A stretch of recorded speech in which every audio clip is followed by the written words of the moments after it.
Satu talam western besar ni RM19 je weh. Ramai orang yang recommend kedai makan western ni sebab makanan western dekat sini memang murah-murah and portion dia sangat besar, sesuai untuk orang-orang yang on the budget tu tau. Makanan western kat sini murah gila. Satu platter besar dia RM19 je seorang. Pasal ada burger, salmon, spaghetti, semua adalah kat mana korang? Dekat Lafayette.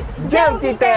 Hi friends, aku dah jumpa kedai makan western paling murah sekali dekat Damansara. Nama dia Lafayette. Serius aku tak percaya, satu talam western besar macam ni RM59.90 je weh untuk 2 ke 3 packs tau. So seorang RM19. Nama talam ni super value platter. So memang kenalah dengan nama dia. Dalam talam western ni ada grill chicken chop, telur, spaghetti, ikan, sausage, 2 mushroom soup dengan garlic bread. Memang tak masuk akal langsung weh. Dapat banyak macam ni dengan harga rahmah habis. Yang ni pula double cheesy chicken burger diorang. Cuba teka berapa burger gorgon ni. RM26.90 je weh. Inti ayam dia serius besar and crispy gila. Aku recommend yang bukan tu je, Japanese garlic fried rice dengan fried chicken chop ni wajib kena try. Sebab ayam dia macam aku cakap, crispy and puas makan. Siapa yang suka spaghetti tu, salmon aglio oglio ni top pick aku. Sebab jarang aglio oglio letak ikan salmon kat dalam tau. Serius sedap. Grill teriyaki salmon dia ni pun memang sedap gila. Sos dia ada wasabi weh. Memang terangkat habis. Set makanan ni semua datang sekali dengan air ais lemon tea dengan ais krim weh. Memang berbaloi sangat. Ada macam-macam minuman juga kat sini. Sejuk ada, panas ada, semua ada. Tempat makan ni pun selesa, ber-aircon and macam makan dekat London and Paris weh. Memang best. So apa lagi?